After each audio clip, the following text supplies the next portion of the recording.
make these cities, these Urim Miklat cities, big cities, metropolis, as you would call it, right? Major cities. You can't. These cities of refuge cannot be major cities, and they can't be, and they also can't be small villages. And we said yesterday, because if it's a major city, so you know who comes to the major cities? Everybody comes to the major cities, including the Gol Hadam. And he might come, and he'll come often, and then maybe he's going to ambush the guy. He's going to ambush the guy who killed unintentionally. Even though it's off limits, not everybody follows the rules. So don't give people the ability to make it easy for him to want to not follow the rules. So it's like, you know, if you have cake in the closet, you know you shouldn't be eating the cake, then you might not follow the rules because you're there. The cake is there.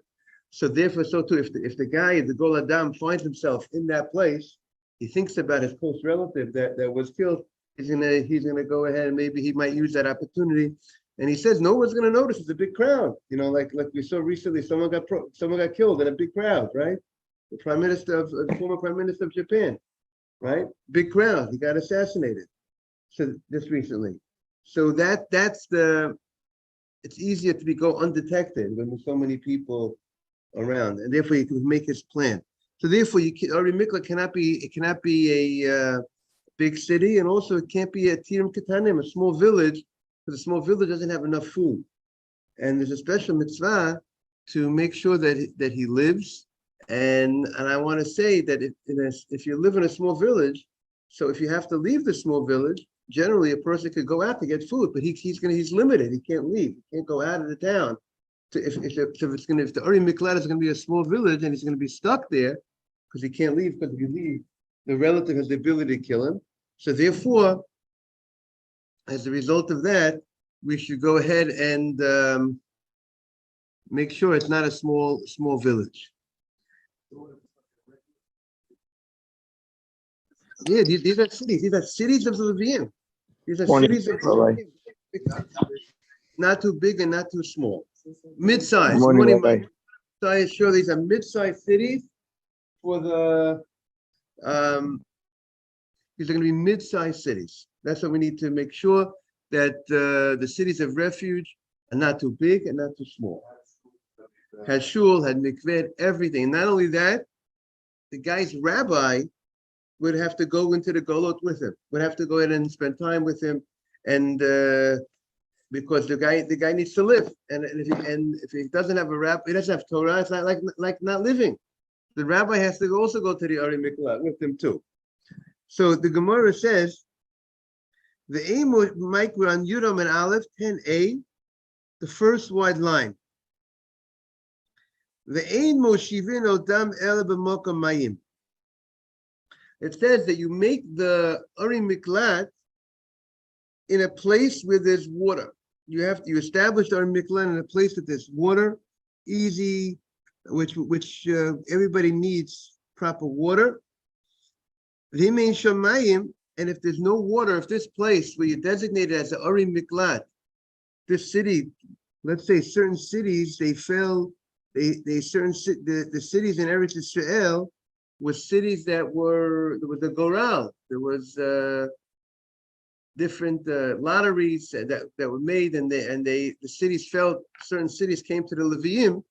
So if that place doesn't have own natural water, so what would you do? You would create ways that water should be transported. You would do certain things to make let's say the water should go from here, from the river to this area, to this mid-sized city. You would do certain irrigation. You would do certain things in the fields, to make a path that the water should flow, to extend that river, that some of the river should flow into this area where the Ari Miklat is. We got to make sure it has proper water. The aim of Shivin Osan. Rabbi, what type of water is that? Is that like drinking water, or? I think it's probably drinking water. It's most probably, and any water that's needed for any if I presume for basic needs, drinking water, you Maybe need to shower water, they whatever, needed. whatever water they would need, that had to make sure there's a proper supply for these Ari Miklat. And the Gemara says, let's see what they say here in the commentary. They says, if a city that didn't have some cities have a natural water supply, but some of the cities that were let's say the cities of the Leviim, those 42 cities that were in Eretz Israel, so if they did not have a water, some of them did not have a natural water supply. So if they didn't have a natural water supply, they were required to dig canals to bring the water. So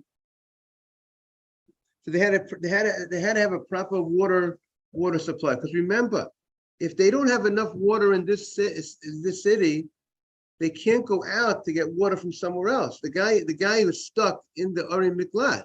This guy, so therefore you have to make sure there's a nice amount of water always in this city of refuge, and that he should always have water for his needs. So in order that he'll live properly.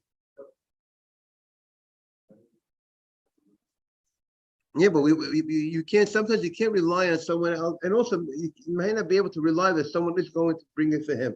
He has to be able to live in the Uri Miklat. Has to be a place that you will not have to depend that someone else has to bring the water for him. You have to. What has to be done is that the water supply has to be set up in a way from the beginning, when the city was created, when the city was made. The city was designated. The Jewish people they're coming into the land of Israel. They're populating the cities. So those cities that were designated as cities of the Leviim, those 42 cities, they had to make sure, and then plus the 3 cities of refuge, the big 3 that were designated in the land of Israel, in Shechem, in Hebron, in Kadesh, those 3, you have to make sure they have proper water supply. That was your responsibility. Mr. Safdie is asking, what's the issue? They don't have proper water supply. You have to let other people will bring for them. So you know what? Sometimes not always easy for people to bring water. Water is not such a thing that's easily transferable. The way to bring water is by digging canals and digging things that it's coming to you. You need a lot of water to supply people. It's not a small feat. Then the Gemara continues. I mean, the aim of Shivin Otan El Makom Shvakim, and these cities are going to be designated in places where there are markets. We want it to be markets now. What's so good about markets? Because when you have markets, there's proper food to buy. So if the city, when they're designating these cities for Ari Miklat, they got to make sure that there's going to be a place of business, of markets. You have all the different markets. You have food to buy.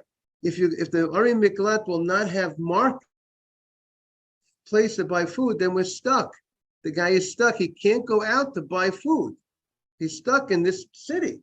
So you got to make sure that there's commerce. That when you're setting up the city, and you got to make sure that the city has places of commerce and what'd you say? Yeah. See here the main, it seems like there's more of an issue with food, basic needs to live, water, food. So shelter that they will have, because that you could just build a little shelter. You could always build a little house, but to have food supply and water supply is something that's a constant need, and therefore you have to make sure that you set it up in a place that they're going to have these markets. The aim of Shivan Osam El B'Mokom Mechused. Also, the place of the Ari Miklat needs to be a place where there are populations nearby. That means if this is a city of Miklat, the neighboring city, the neighboring neighborhood should be a nice community. Shouldn't be an empty area right outside. because we're concerned that the Goel Hadam, that the guy might want to go ahead and bring a lot of people together with him to overpower the guy who killed their relative. But if the neighboring city has a lot of people, so that he won't do such a thing, because a lot of people are not going to allow a neighboring city wouldn't allow a guy to come in with a band of people, with a lot of people. Rashi says the language, he might come with with an army, meaning there's a lot of people to go ahead and avenge, like the people come with a group and they do a group fighting or group, they come with a gang.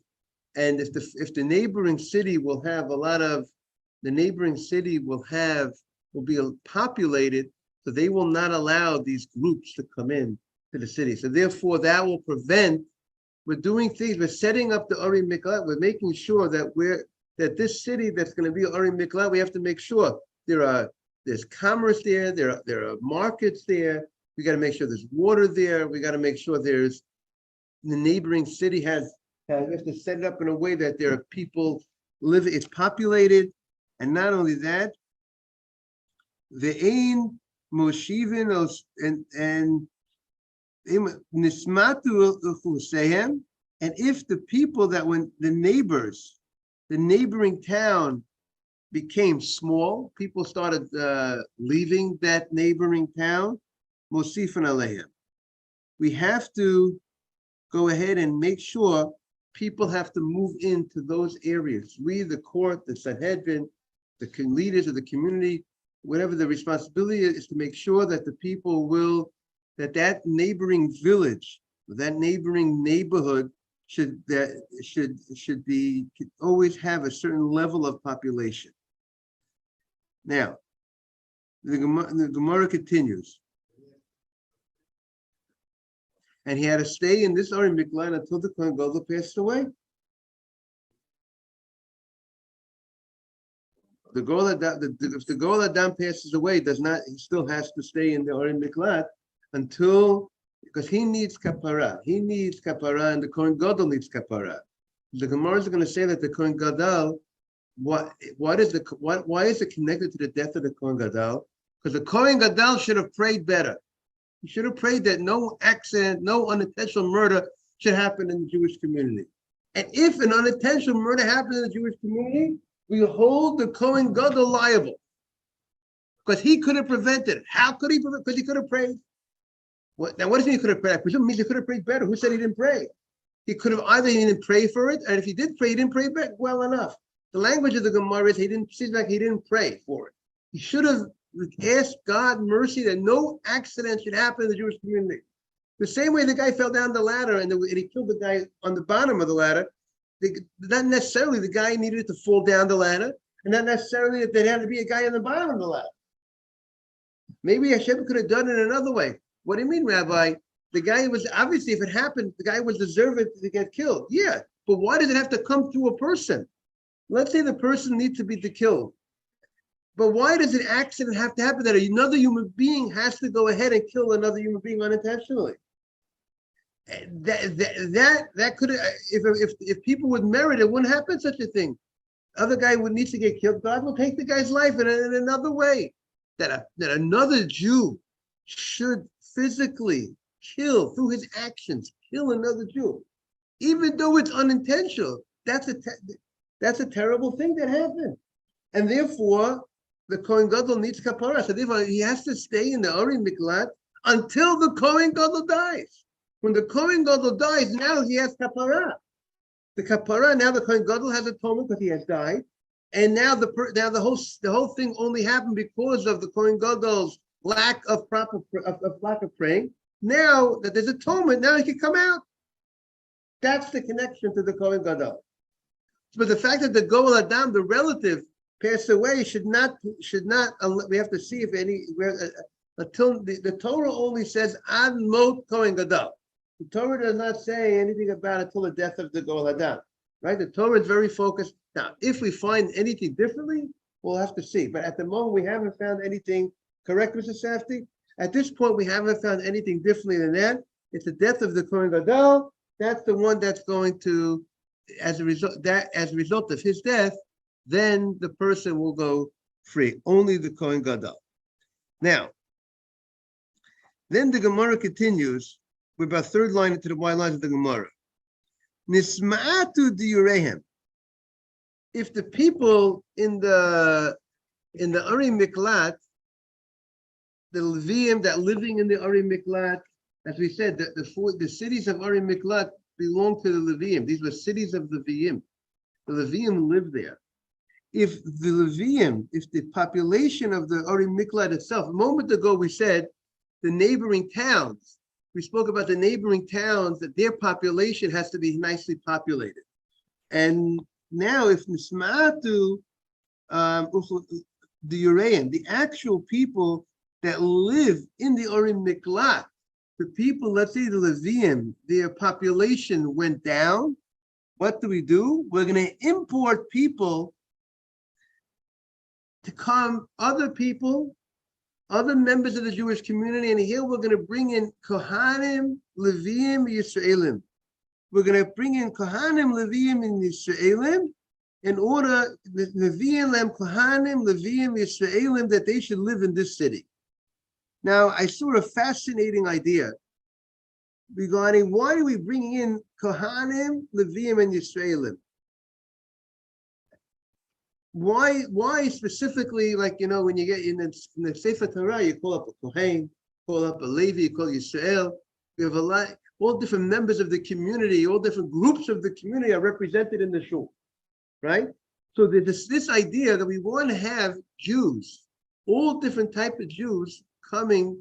Once we need to bring in more people to the Ari Miklat, we're going to go ahead and we're going to bring in all different types of Jews. Because why? So one idea I saw is the guy who murdered could be a Kohen, could be a Levi, could be Yisrael.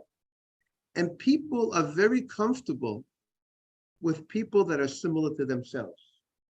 A Kohen, other Kohanim are considered, those are more close relatives of the family, other Kohanim. Yisraelim are closer to Yisraelim in a certain sense. They're closer relative, they're related to each other, right? More close in a certain sense. So he wanted to say, for the benefit of the people who murdered, who might be from all different parts of the Jewish community, we bring in all different members of the Jewish people, because then they have a similar mindset. That's the opinion of, that's one of the commentaries, the Aruch LaNer says that. And that's one idea of why we bring a diverse group of people into Ari Miklat. Right, we didn't do it before. It's not something that they required before. But once there was this increase, once there was this, they needed to bring in people because the Ari Miklat was less, there weren't enough people in the Ari Miklat. We bring in these extra people. Now, let's see if they make a comment over here. Okay, let's continue in the Gemara. We are on Yud Amud Aleph, 10a. So the Gemara continues. The Ein Mochem Behem.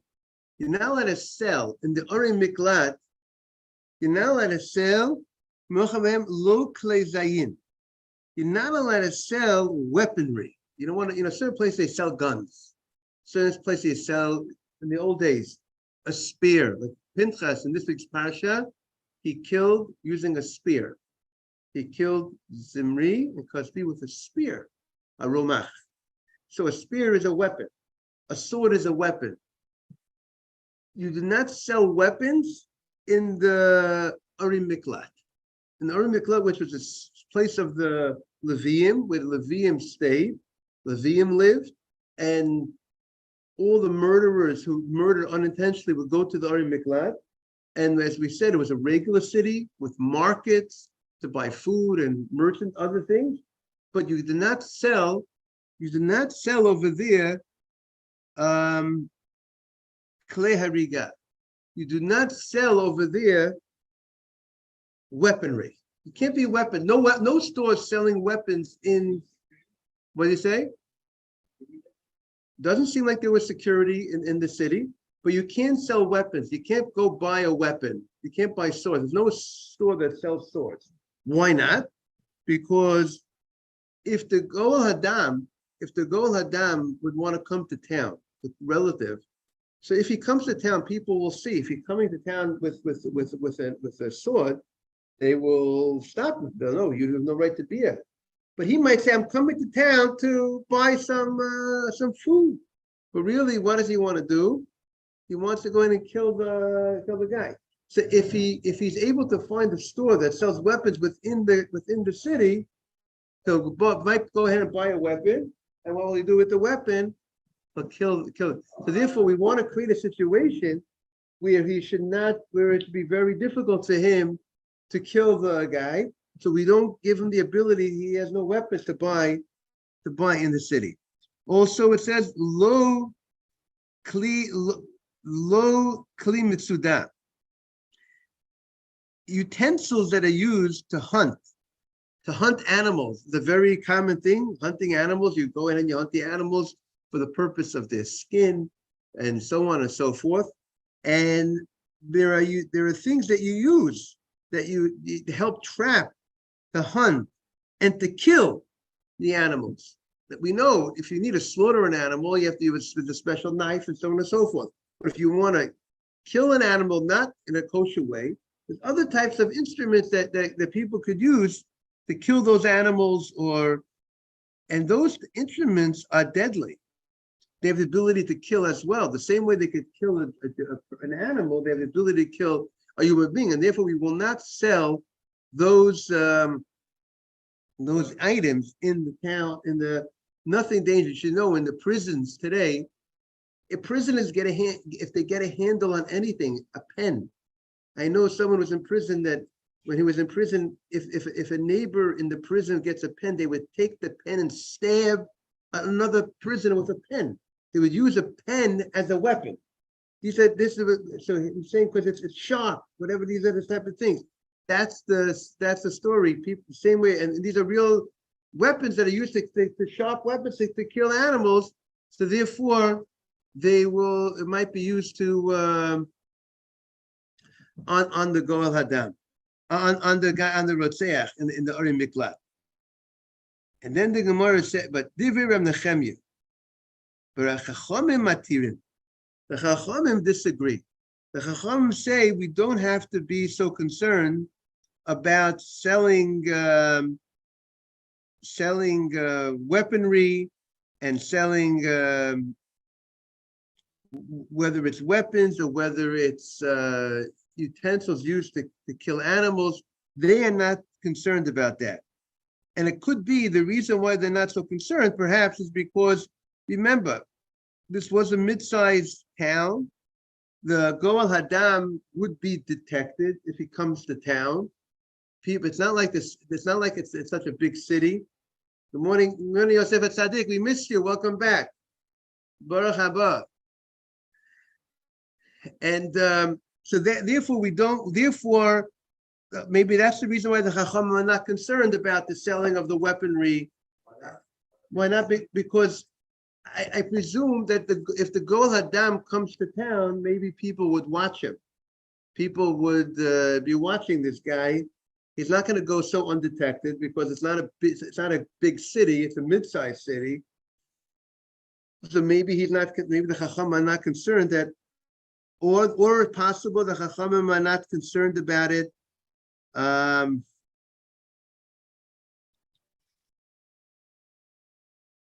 mean, that's perhaps one reason why we could say that they're not so.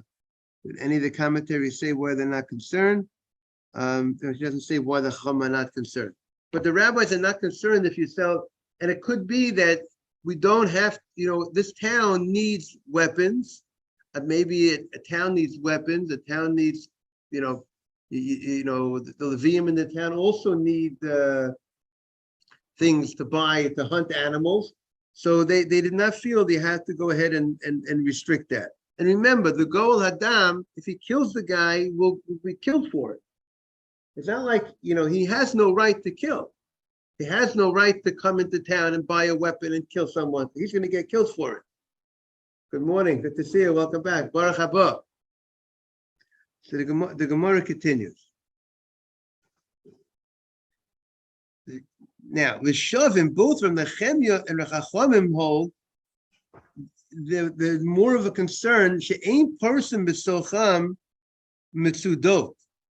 We don't spread nets for Balei Chayim. We don't spread nets to catch animals. And the ein mafshil tochen chavalim. We also don't make ropes. We're going to explain this in a minute. We don't want the Goel Hadam there. What does that mean?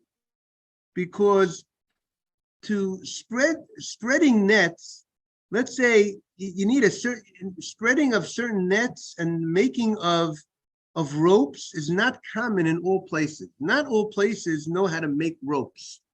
Not all places have but this Rabbi, area. this is how we Jews are hunting. We're not allowed to shoot the animal. We're not allowed to arrow, with the bow and arrow in the animal, because once we do that, it's not kosher anymore, right? So the only way to catch a prey, so you can get food or sacrifice or anything like that, is to put a net to capture it in a perfect condition in a way. Right, So,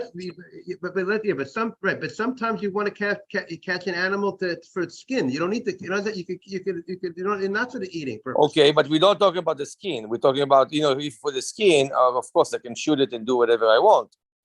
But if I want to for food, then especially birds and everything, that's how you do that.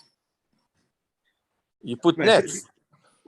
Right. Okay. So but let's understand the issue here. The issue here is someone will explain to spread a net and to make the ropes, you need a very wide area.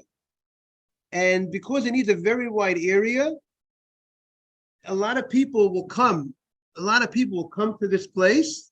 And we don't want the Goel Hadam, we don't want the relative we don't want him to frequent this place where the person who killed unintentionally is there. So therefore, we don't want to spread nets. We don't want to go ahead and make ropes in this particular town. Others explain that the problem is that the people who are involved in spreading the nets in hunting, and the people in making the ropes, the ropes are there also for the purpose of hunting, and these are people that are very that are connected with weaponry, and since these are people that are connected with weaponry, there's a concern. We don't want the Goel Hadam to somehow be connected with getting weapons. Let's see how they'll explain it over here. They say over here in note 21, trapping attracts many people to an area. When you have a place where, let's say you're going to spread out nets, big nets, and to trap animals or other things, a lot of people will come to that area. Maybe they're going to come there to be part of doing the trapping themselves. Maybe they'll come there to buy from the stuff that are things that are being trapped, and that will. And when you have a lot of people coming, the same way we don't want the area to be an area that's a big city, because it attracts so many people, and then the Goel Hadam could slip in unnoticed, because when so many people come, no one noticed him. So this trapping of the setting up of these big nets and the setting up of the making of these ropes was a popular thing. Many people came to be part of to buy or to. So therefore we want to make sure that the Goel Hadam, morning, Kevin. We want to make sure that the Goel Hadam, that relative won't be here. won't be here on a regular basis, because then he's going to go ahead, maybe he's going to try to ambush the guy. Then they bring the other shot that trappers have weapons with them. And therefore we don't want that to happen as well. So that would also attract, maybe if they have weapons with them, so the Goel Hadam might come in and say, I'm here to do trapping, and I'm here to do fishing, I'm here to do trapping, I'm here to trap people. Really, what do trappers have with them? They have weapons with them. And he's going to go ahead, instead of trapping, using it to trap, he's going to go ahead and use those weapons to kill the relative. So therefore that's the other explanation. We want to avoid the Goel Hadam to come in unnoticed, or under some other pretense, whatever the word is. And therefore we go ahead and we tell him, we don't allow in these cities, we don't allow certain activities, like, we're going to open up an amusement park in Miklat. Maybe the cities of Levim, they can't open up an amusement park. Why not? Because everybody comes to an amusement park. Everyone comes to amusement parks, so then the same idea should apply, that the Goel Hadam is going to come into the town, and the Goel Hadam, good morning, and the Goel Hadam will come into the town, he'll be unnoticed, and therefore that's going to be a big problem. So therefore, I presume we could compare those laws to that law. The Gemara continues, a very amazing Gemara. Amar Rabbi Yitzchak. Rabbi Yitzchak says, Mikra, what is the pasuk for this? How do we know these laws that we have to go ahead and, we spoke about the water supply, and we spoke about there has to be markets for him to buy food, and we have to do all these things to prevent the death of the Rotseach, to make sure that the Goel Hadam doesn't come to these towns. Mikra, what is the pasuk? So we learn out, we have to go this far. The pasuk says he has to run to one of these cities and he lives. The pasuk says that the Rotseach, the one who killed unintentionally, he runs to one of these cities, and after he runs to one of these cities, he will live. The obvious question is, of course, the purpose that he should run to these cities is that he should live. What is the pasuk saying? V'nos el achmanav v'chay, and he will live. So avidle, it means you have to do something midi dehavale chiyuta. You need to do things that, as a result of that, he will be able to live in the Ari Miklat. You have to do things to make sure there'll be food and water and other things, and that's from the word v'chay teaches us that lesson. So the Gemara says, Tana, we learned it a Braita. Talmud Shagala, a student that went to Ari Miklat. What do we do when a student goes to Ari Miklat? Megalin Rabo Imo. We go ahead and we send the Rebbe, the rabbi, has to go to exile. That's the responsibility. Hello, good morning.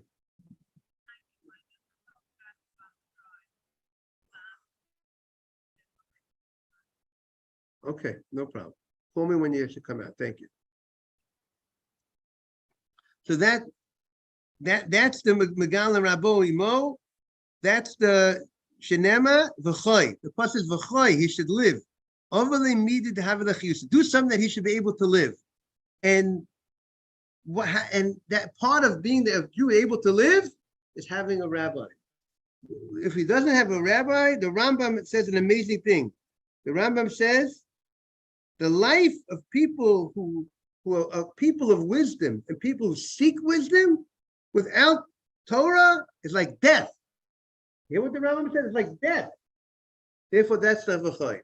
Okay, I'm gonna have to step out. I'm gonna ask Mr. Safdie, maybe, I don't know if it's available or not. No, not yet. You're not available yet.